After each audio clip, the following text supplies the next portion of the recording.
Welcome back to WB education. কেমন আছো তোমরা? আশা করি তোমরা সবাই খুব ভালো আছো। আজকের এই ভিডিওতে আমরা অষ্টম শ্রেণীর যে বাংলা টেক্সট বই আছে সেখানে আশাপূর্ণা দেবীর লেখা একটি খুব সুন্দর গল্প কি করে বুঝবো তার যে অনুশীলনীগুলো দেওয়া হয়েছে সেগুলো আমরা সম্পূর্ণ আলোচনা করব। একের একে আছে আশাপূর্ণা দেবীর লেখা দুটি উপন্যাসের নাম লেখো। তো এখানে আমরা উত্তরটা লিখব, আশাপূর্ণা দেবীর লেখা দুটি উপন্যাসের নাম হলো প্রথম প্রতিশ্রুতি ও সুবর্ণলতা।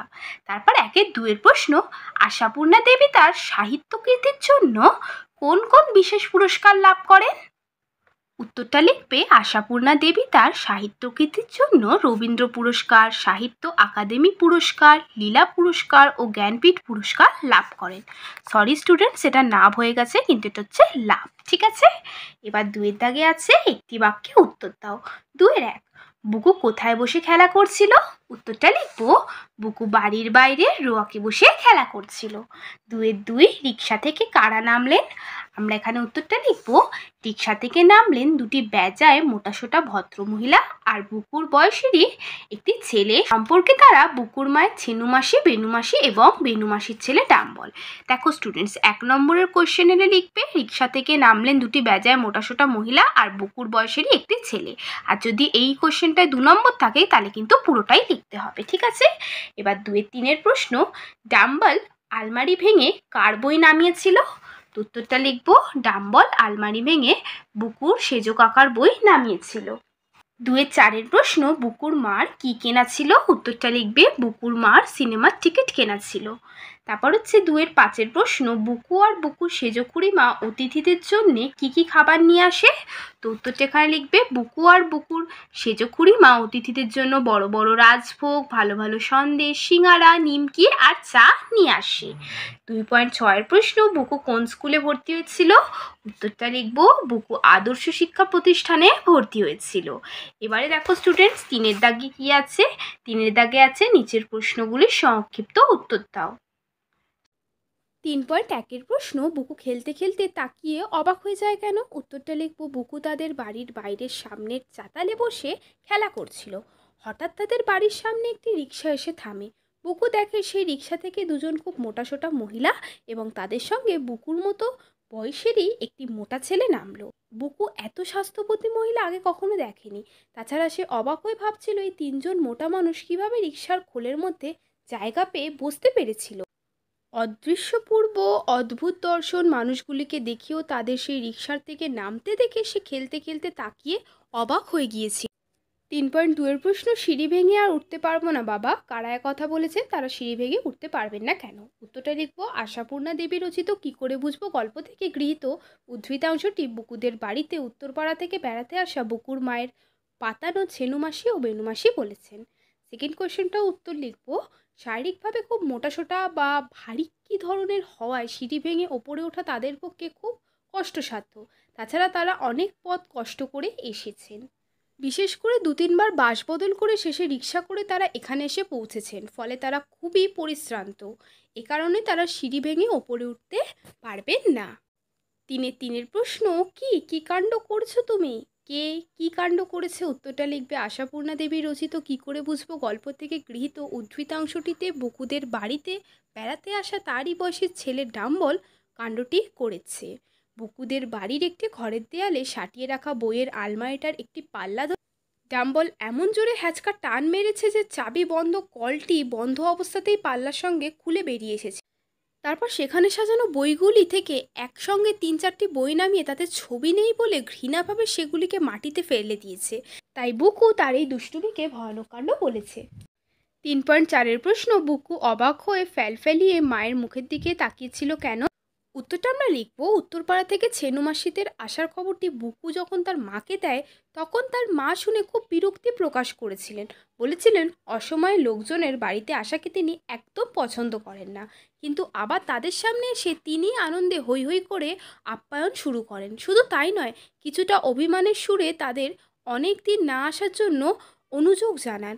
মায়ের এই দুরকম আচরণের ব্যাপারটি ছোট্ট বুকুর মাথায় ঢোকেনি। এ কারণেই বুকু অবাক হয়ে ফ্যালফ্যালিয়ে মায়ের মুখের দিকে তাকিয়েছিল। 3.5-এর প্রশ্ন, ছেলের কথা শুনে বুকুর মার মাথায় বজ্রাঘাত। ছেলের কথা শুনে বুকুর মার মাথায় বজ্রাঘাত হলো কেন? উত্তরটা লিখবো আশাপূর্ণা দেবীর লেখা। কি করে বুঝবো গল্পে বুকুর মুখে উত্তরপাড়া থেকে ছেনু মাসিরা এসেছেন শুনে বুকুর মা বিরূপ মন্তব্য করেছিলেন। বলেছিলেন অসময় বাড়িতে লোকের বেড়াতে আসা তিনি একদম পছন্দ করেন না, কিন্তু অতিথিদের সামনে এসে তিনি ভীষণ আনন্দের সঙ্গে তাদের অভ্যর্থনা জানান এবং এতদিন আসেননি কেন তা নিয়ে অভিমান প্রকাশ করতে থাকেন। মায়ের এই পরিবর্তন দেখে বুকু হঠাৎ সবার সামনে সত্য প্রকাশ করে মায়ের কাছে জানতে চায় যে মা কেন তখন তাদের বিরুদ্ধে বিরূপ মন্তব্য করেছিলেন। এইভাবে অপ্রিয় সত্য প্রকাশ হয়ে যাওয়ায় অতিথিদের সামনে লজ্জায় অপমানে তার মায়ের মাথায় যেন বজ্রাঘাত হয়। 3.6-এর প্রশ্ন, ডাম্বলকে স্কুলে ভর্তি করা হয়নি কেন? উত্তরটা লিখব ডাম্বলকে স্কুলে ভর্তি না করানোর কারণস্বরূপ ডাম্বল জানায় তার বাবা অতিশয় কৃপণ ব্যক্তি। ডাম্বলের বয়স 7 বছর, সুতরাং 7 বছরের ছেলের স্কুলের বেতন 7 টাকা। এই 7 টাকা তার পক্ষে দেওয়া সম্ভব নয় বলে তিনি বলেছেন ডাম্বলের পড়াশোনার প্রয়োজন নেই, সে বরং চাষবাস করে খাবে। 3.7-এর প্রশ্ন, কে জানে পাগলা টাগলা হয়ে যাবে নাকি? কার সম্পর্কেই মন্তব্য করা হয়েছে এমন সন্দেহের কারণ কি? উত্তরটা লিখব আশাপূর্ণা দেবীর লেখা। কি করে বুঝবো গল্পের প্রধান চরিত্র বুকুর সম্পর্কে এই মন্তব্য করা হয়েছে? বুকুর বাড়িতে বেড়াতে আসা বেনুমাসি ছেনুমাসির আগমনে বুকুর মা খুশি হননি। বুকুর মা অখুশি হয়ে অতিথিদের আড়ালে যে কথাগুলো বলেছিলেন বুকু সেই কথাগুলোই নির্বিকারে অতিথিদের সামনে বলে ফেলে, যা অপদস্থ করে বুকুর মাকে। পাশাপাশি ডাম্বলকে বুকু তার শরীর ও বুদ্ধি নিয়ে যে কথাগুলো বলেছিল তা বেনুমাসি সুযোগ বুঝে বুকুর মাকে বলায় সবার সামনে নিজের সম্মান ধুলোয় মিশে যাচ্ছে দেখে বুকুর মা ব্যাপারটিকে সামলানোর চেষ্টা করেন।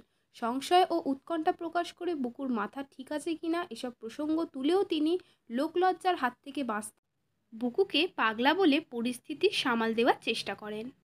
3.8-এর প্রশ্ন, দুজনে মিলে চেঁচান, বল বল কেন ওসব বললি? বুকু কেন ওসব বলেছিল? উত্তরটা লিখবে আশাপূর্ণা দেবীর লেখা। কি করে বুঝবো গল্পের শেষে দেখা যায় প্রবল অস্বস্তিকর পরিস্থিতিতে চরম অপমানিত হয়ে বেনুমাসি ছেনুমাসি ও ডাম্বল চলে যায়।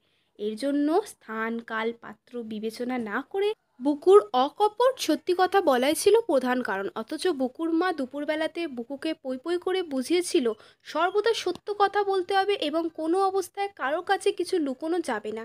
তাই মাথায় মায়ের সদ্য শেখানো কথাগুলি ঘুরপাক খাচ্ছিল, ফলে সে সেই মতো আচরণ করতে শুরু করে।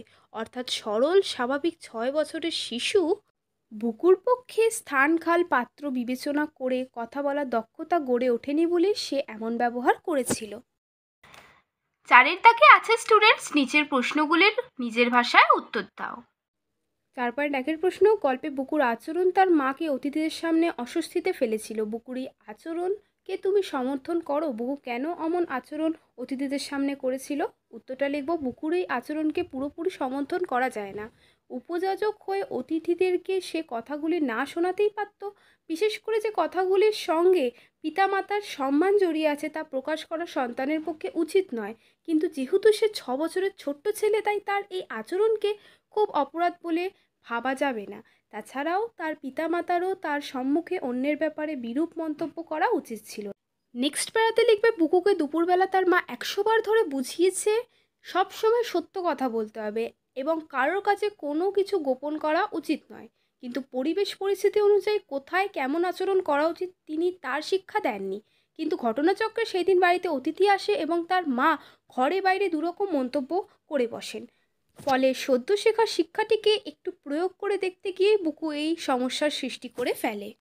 4.2-এর প্রশ্ন, বাড়িতে অতিথি এলে তাদের সঙ্গে কেমন আচরণ করা উচিত সে সম্পর্কে বন্ধুকে একটি চিঠি লেখো। তো আমি স্টুডেন্টস ফোনের স্ক্রিনে দেখাচ্ছি বলে সেভাবে লিখিনি, কিন্তু তোমরা চিঠির মতো করে লিখবে। প্রিয় বন্ধু সৌমালি, অনেকদিন তোকে চিঠি লেখা হয়নি, যদিও তোর চিঠি আমি ঠিক সময় পেয়েছি। বাৎসরিক পরীক্ষা নিয়ে ব্যস্ত থাকায় সময় হয়নি। সেদিন আমি একটা অদ্ভুত অভিজ্ঞতার সম্মুখীন হয়েছিলাম। এক পরিচিত লোকের বাড়িতে তাদের ছোট ছেলেটি মা বাবার সম্পর্কে আমার সামনে এমন কিছু কথা বলছিল যাতে তারা এবং আমি উভয়ে অস্বস্তিতে পড়ে গিয়েছিলাম। আমাদের দেশে অতিথিকে দেবতার স্থান দেওয়া হয়, বলা হয় অতিথি দেবো ভব। তাই বাড়িতে মানুষজন এলে তাকে যথাযোগ্য সম্মান করা উচিত। এমন কোনো আচরণ তাদের সামনে করা উচিত নয় যাতে বাড়ির লোকের সম্মানহানি হয়। ছোটরা এলে তাদের সাথে ভালো মনে ভদ্রভাবে মিশতে হয়। অবশ্যই বাড়িতে ছোটদের শেখাতে হবে তার আচরণ কেমন হওয়া উচিত। পাশাপাশি বড়দেরও ছোটদের সামনে এমন কথা বলা উচিত নয় যাতে সে তার কেমন আচরণ করা উচিত তা বুঝতে অসুবিধা হয়। আজ এখানেই শেষ করছি। আমার চিঠির উত্তর দিবি, বড়দের আমার প্রণাম জানাবি, ছোটদের আমার পক্ষ থেকে ভালোবাসা জানাস। 4.3-এর প্রশ্ন, কী করে বুঝবো আসলে কি করতে হবে? গল্পে বুকু এই কথা বলেছিল, আসলে কি করা উচিত বলে তোমার মনে হয়? উত্তরটা লিখবে, বুকু মা বাবার কাছে প্রচণ্ড মারধরকে শেষে বলতে বাধ্য হয়েছিল, কি করে বুঝবো আসলে কি করতে হবে? আসলে সে বুঝতেই পারেনি তার সদ্য শেখা শিক্ষার প্রয়োগের ফলে এই পরিণাম হবে। বুকুর উচিত ছিল মায়ের বকুনি খেয়ে বিষয়টিকে চেপে যাওয়া। অতিথিদের সামনে অপ্রিয় সত্য কথাগুলি তার বলা উচিত হয়নি। অতিথিরা চলে যাওয়ার পর সে মাকে জিজ্ঞাসা করতে পারত কেন তিনি ঘরে এবং বাইরে দুরকম কথা ও আচরণ করলেন। তার উচিত ছিল বড়দের কথার মধ্যে কথা না বলা। 4-এর প্রশ্ন, গল্পে দুটি ছোট ছেলের কথা পড়লে বুকু আর ডাম্বল দুজনের প্রকৃতিগত মিল বা অমিল নিজের ভাষায় লেখো। উত্তরটা লিখব, বুকু আর ডাম্বলের মধ্যে মিল হলো 1, দুজনেই স্পষ্টবাদী, আর 2, দুজনেই ঘরের গোপন কথাকে বাইরে প্রকাশ করেছে। তবে দুজনের মধ্যে অমিলও লক্ষ্য করা যায়। 1, বুকু ডাম্বলের মতো দুরন্ত নয়। বুকু আদর্শ শিক্ষা প্রতিষ্ঠানে ভর্তি হয়েছে, সেখানে সে পড়াশোনা করে। অন্যদিকে ডাম্বল দুরন্ত প্রকৃতির এবং সে কোনো স্কুলে ভর্তি হয়নি, ফলে সে পড়াশোনা করে না। 2, ডাম্বল জানে বই মানে তাতে ছবি থাকতে হবে, কিন্তু বুকু জানে কোনো বইতে ছবি থাকে এবং কোনো বইতে ছবি থাকে না। 3, বুকুর মুখে তাদের সম্পর্কে কী কী নিন্দে হতে পারে সেসব কথা শুনে ডাম্বল বুকুকে ঘুষি মারতে গিয়ে এগিয়ে যায়, অর্থাৎ তার এই আচরণে রাগ, ক্রোধ ও প্রতিহিংসা পরায়ণতার বৈশিষ্ট্য ফুটে ওঠে। এই ধরনের আচরণ বুকুর মধ্যে একেবারেই অনুপস্থিত। 4, বুকু তার সেজ কাকার বইয়ের সম্পর্কে যথেষ্ট সচেতন এবং সে ডাম্বলের মতো জিনিসপত্র ভেঙে ছড়িয়ে নষ্ট করে না। 4.5-এর প্রশ্ন, গল্পটি পড়ে বুকুর প্রতি তোমার সহানুভূতির কথা ব্যক্ত করে একটি অনুচ্ছেদ রচনা করো। উত্তরটা লিখব, এই গল্পে বুকুর কথা পড়লে সত্যি তার উপর একটা সহানুভূতি জন্মায়। কি করে বুঝবো? গল্পের শেষে আমরা বুকুকে প্রচণ্ড মার খেতে দেখি। বেশি কথা বলা, বড়দের সামনে থেকে সব কথা শোনা, এটাও আমাদের খারাপ লাগে। আসলে তার একটা অভ্যাসে দাঁড়িয়ে গেছে। তারপর মায়ের কাছে সদা সত্য কথা বলা এবং কাউকে কিছু না লুকোনোর সহবত শেখার ফলে কোনটা ভুল বা উচিত নয় এ বোধও সে হারিয়ে ফেলেছে। ফলে অতিথিদের সামনে বেফাঁস কথাগুলো বুকু উৎসাহের সঙ্গেই বলেছে, আর না বুঝেই বাবা মা দুজনের হাত থেকেই ভীষণ মার খেয়েছে। বাবা মা বা অন্য কাউকে অসম্মান করা তার মতো 6 বছরের ছেলের উদ্দেশ্য কখনোই হতে পারে না। আসলে ছেলেটি পরিস্থিতির শিকার, তাই বুকুর প্রতি আমাদের স্বাভাবিক সহানুভূতি জাগে। 5-এর দাগে আছে স্টুডেন্টস, একই অর্থযুক্ত শব্দ গল্প থেকে খুঁজে নিয়ে লেখো। সংবাদ, পুস্তক, সন্তুষ্ট, কোমল আর আপ্যায়ন। ঠিক আছে, তো গল্প থেকে আমি খুঁজে লিখেছি সংবাদটা হচ্ছে খবর, পুস্তকটা বই, সন্তুষ্টটা খুশি, কোমলটা হচ্ছে মোলায়েম, আর আপ্যায়নটা হচ্ছে অভ্যর্থনা। এবারে দেখো স্টুডেন্টস, 6-এর দাগে কি আছে? 6-এর দাগে আছে নিচের শব্দগুলি সন্ধি বিচ্ছেদ করো। ইত্যবসরে, বজ্রাঘাত, ব্যাকুল, নিশ্চয়, রান্না, দুরন্ত আর সন্দেশ। এটা আমি এখানে করেছি। ইত্যবসরে ইতি যুক্ত অবসরে, বজ্রাঘাত বজ্র যুক্ত আঘাত, ব্যাকুল বি যুক্ত আকুল, নিশ্চয় নি যুক্ত চয়, রান্না রাত যুক্ত না, দুরন্ত দুহ যুক্ত অন্ত, সন্দেশটা হচ্ছে সম যুক্ত দেশ। 7-এর দাগে আছে নিচের শব্দগুলির কোনটি বিশেষ্য এবং কোনটি বিশেষণ খুঁজে নিয়ে লেখো। এরপর বিশেষণের রূপ এবং বিশেষণগুলির বিশেষ্যের রূপ লেখো। তো এখানে স্টুডেন্টস আমি এটা করেছি। তা যেটা ব্ল্যাক পেনে লেখা আছে সেগুলো কিন্তু হচ্ছে বইয়ে যে শব্দগুলো দেওয়া আছে সেটা, যেমন বই আছে মন, ঠিক আছে, তা বইতে কি আছে? মন শব্দটা আছে, তা মনটা হচ্ছে বিশেষ্য। এবার মনের বিশেষণটা কি? মানসিক, ঠিক আছে। তেমনই শিক্ষাটা হচ্ছে শিক্ষিত, অবস্থা অবস্থিত। এবারে স্টুডেন্টস বই আছে তারপর গম্ভীরটা হচ্ছে বিশেষণ, এটার বিশেষ্যটা হচ্ছে গাম্ভীর্য। শাসন, শাসিত, শয়তান, শয়তানি, লাল, লালচে, সর্বনেশ, এটা সর্বনাশ, ঘরটা ঘরোয়া, সুন্দরটা সৌন্দর্য, দুরন্তটা দুরন্তপনা, মুখটা মৌখিক, কথাটা কথিত, হ্যাংলামিটা হচ্ছে হ্যাংলাটা দেওয়া আছে, আমরা লিখতে হবে হ্যাংলামি। এটা স্টুডেন্টস তোমরা ভালো করে দেখে একবার বুঝে নাও যে আমি কোনটা কোথায় লিখেছি, তারপরে সেই হিসেবে লিখবে। এবারে আমরা স্টুডেন্টস দেখবো 8-এর দাগে কি আছে। 8-এর দাগে আছে নিচের প্রতিটি উপসর্গ দিয়ে 5টি করে নতুন শব্দ তৈরি করে লেখো। এটা আমি করেছি। উপসর্গগুলো প্রথমে আছে অজয়, অচল, অলোক, অমর, অবেলা। বিহার, বিজয়, বিচার, বিবেক, বিমাতা। বেরসিক, বেচাল, বেঈমান, বেবা, বেসামাল। আদাব, আগমন, আজীবন, আলুনি, আজন্ম। প্রশান্ত, প্রতাপ, প্রভাত, প্রচুর, প্রদীপ। অবদান, অবকাশ, অবধান, অবতার আর অবশ। ঠিক আছে, তোমাদের কাছে যদি আরো অন্য শব্দ থাকে তোমরা কিন্তু এগুলো না লিখে তোমাদের যে শব্দগুলো জানা আছে সেগুলোও লিখতে পারো। 9 দাগে আছে সমোচ্চারিত বা প্রায় সমোচ্চারিত ভিন্নার্থক শব্দগুলির অর্থ লিখে আলাদা আলাদা বাক্য রচনা করো। যেমন দেখো এখানে আছে আশা আর আশা। ঠিক আছে, তা এই যে শব্দগুলো দেওয়া আছে এগুলোর আগে আমরা মানেটা লিখবো, তারপরে এটা দিয়ে বাক্য রচনা করব। তো চলো দেখে নিই। তো প্রথমে আছে আশা, এটা হচ্ছে আগমন, আপনার আশার খবর আমরা আগেই পেয়েছি। আর একটা আশা হচ্ছে আকাঙ্ক্ষা, মানুষের মনের আশার শেষ নেই। সোনা, একটা সোনার সুবর্ণ, মেয়েরা সোনার গহনা পরতে খুব ভালোবাসে। আর একটা সোনা হচ্ছে শ্রবণ করা, অবসর সময় গান শোনা আমার একটি পছন্দের কাজ। হাড়, একটা হাড় হচ্ছে অস্থি, আজ ফুটবল খেলার সময় রমেশের পায়ের হাড় ভেঙেছে। আর একটা হাড় হচ্ছে পরাজিত হওয়া, মানে হেরে যাওয়া, তা আজকে ক্রিকেট খেলায় আমার দলের হার হয়েছে। একটা মার হচ্ছে প্রহার, চোরটিকে মারতে এসে সত্য স্বীকার করলো। আর একটা মার হচ্ছে ভাতের ফ্যান, মার গরুদের একটি প্রিয় পানীয়। তারপর হচ্ছে মাস, একটা মাস হচ্ছে 30 দিন, আশ্বিন মাসের মেঘ দেখলেই বোঝা যায় পুজো এসে গেছে। আর একটা মাস হচ্ছে ডাল শস্য বিশেষ, মাসকলাই খুবই পুষ্টিকর খাদ্য। জ্বালা, একটা জ্বালা যন্ত্রণা অর্থে ব্যবহার করা হয়, আগুনে হাতটা পুড়ে গিয়ে খুব জ্বালা করছে। আর একটা জ্বালা হচ্ছে মাটির বড় পাত্র, গরমের দিনে জ্বালায় জল রাখলে তা খুব ঠান্ডা থাকে। 10 দাগে আছে এই গল্পে অজস্র শব্দদ্বৈত ব্যবহৃত হয়েছে, শব্দগুলি গল্প থেকে খুঁজে নিয়ে লেখো। তাহলে আমি এখানে খুঁজে লিখেছি হাসতে হাসতে, হাঁপাতে হাঁপাতে, ড্যাব ড্যাব, গম গম, মুছতে মুছতে, হই হই, ছেনু বেনু, চালতা চালতা। তারপর হচ্ছে গাদা গাদা, রুটি টুটি, পড়তে উড়তে, পাকা পাকা, চাষবাস, কাদো কাদো, ভাজা ভাজা, পাগলা টাগলা, পিছন পিছন, ঝনঝন, হা হা, বেছে বেছে, হায় হায়, শুধু শুধু আর হালকা হালকা। ঠিক আছে, তোমরা একবার যদি গল্পটা পড়ে নাও তাহলে কিন্তু তোমরা মিলিয়ে মিলিয়ে এগুলো খুঁজে পেতে পারবে। 11 দাগে আছে নিচের বাক্যগুলি থেকে সংখ্যাবাচক অথবা পূরণবাচক শব্দ খুঁজে বার করো।